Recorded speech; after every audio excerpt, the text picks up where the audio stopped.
ना, ये यहाँ से बाइक चालू करेंगे, वहाँ पर जाएगा 10 मीटर पर सेकंड स्क्वायर की एक्सेलरेशन से जाएंगे तो 70 तो पहुँच ही जाएगी, है ना।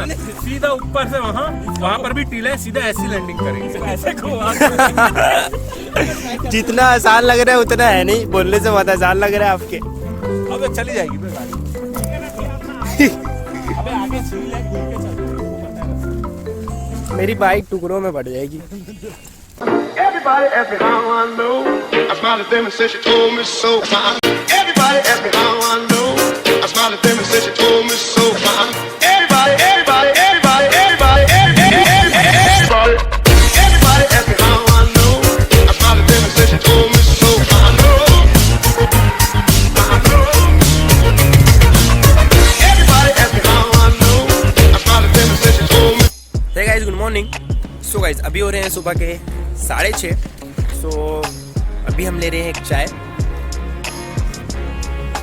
भाई अभी तक आए नहीं है, जिनके साथ हमको राइड में जानी है।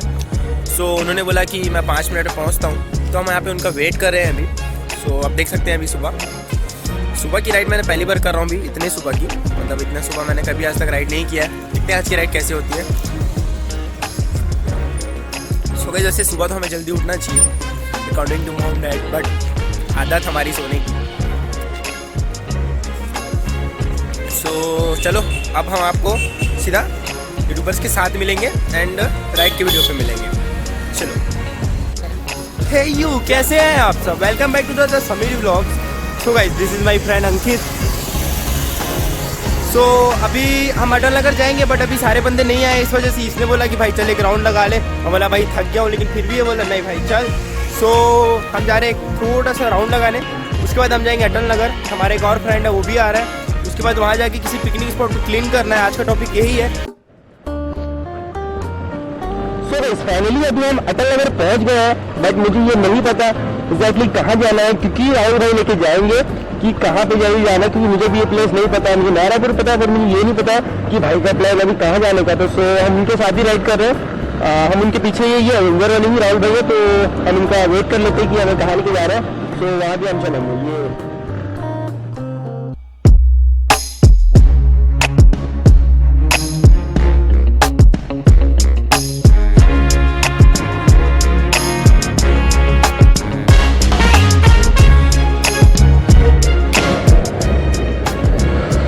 सो गाइस, अभी हम एक पिकनिक स्पॉट पे पहुंच गए हैं।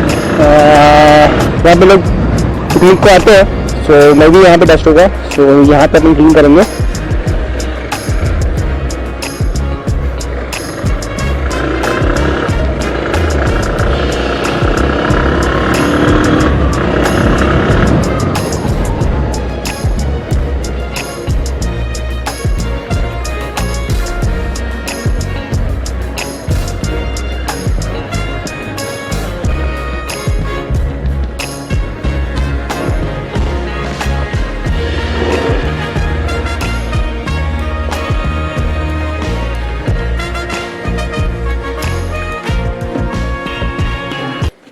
अभी हम हैं न्यू रायपुर अटल नगर में। सो गाइस, अभी अब यहाँ पे एक पिकनिक स्पॉट में आए हैं, जो कि बहुत ही डस्ट है। सो हम उसे क्लीन कर रहे हैं एंड वहाँ पे जितने भी पॉलीथीन है एंड कुछ मतलब डस्ट जो डला हुआ, उस चीज़ को क्लीन कर रहे हैं। विथ हमारे साथ हमारे सर भी हैं, तो जितने भी डस्ट है उस चीज़ को हम यहाँ पे क्लीन करने के लिए रुके हैं। सो आज का जैसे मैंने आपको टॉपिक बताया था कि हमारा टॉपिक मेन है क्लीन करने का।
सो गाइस, हम लोगों ने उस जगह पे बहुत सारी मेहनत करने के बाद वहां को पूरा क्लीन किया। जितने भी पॉलीथीन एंड डस्ट जो भी थे वो चीज़ें हम लोगों ने उठाया एंड कलेक्ट किया। उसके बाद सेकेंड थिंग ये है कि क्या वहां पे दोबारा लोग गंदगी नहीं फैलाएंगे या दोबारा प्लास्टिक की चीजें नहीं फेंकेंगे। लेकिन सबसे पहले थिंग ये है, जैसे हमारे राहुल भाई ने बोला। अब पूछेंगे आप राहुल भाई कौन है, तो गाइस उनका भी बहुत प्यारा यूट्यूब चैनल है जो कि बहुत अच्छे व्लॉग्स डालते हैं। उनका चैनल का डिस्क्रिप्शन आपको मेरे लिंक में मिल जाएगा। तो उन्होंने जैसे बोला कि जैसे हम लोगों ने यहाँ के सारी जितनी चीजें वो तो उठा ली, बट इसका सोल्यूशन क्या है, मीन्स इसे डिस्ट्रॉय कैसे करें। इसे हम जला तो सकते नहीं, जलाएंगे तो उससे भी पॉल्यूशन होगा। और अगर हम ऐसे कहीं किसी जगह पे फेंक देते हैं दोबारा ले जाके, तो वहां पे वो डस्ट हो जाएगा, वहां पे वो गंदगी हो जाएगी। तो आप लोगों के लिए एक छोटा सा क्वेश्चन है इस वीडियो में, प्लीज आप लोग बताएं इस चीज को हम डिस्ट्रॉय कैसे करें। So guys, and last thing ये है कि प्लीज आप भी गंदगी ना फैलाएं। कोई चीज का यूज करते हैं तो उसे डस्टबिन में डालिए एंड ऐसे किसी भी बाहर जगह पे मत फेंकिए। सो गाइस, आज का वीडियो यहीं तक था। आई होप आप लोगों ने एंजॉय किया होगा इस वीडियो को। और अगर आप चैनल पे नए हैं तो प्लीज चैनल को सब्सक्राइब कर लीजिए, ताकि ऐसे ही इंटरेस्टेड वीडियो देखने के लिए आपके पास नोटिफिकेशन आ सके मेरे वीडियो का, और आप इस वीडियो को ऐसे वीडियो और भी देख सकें।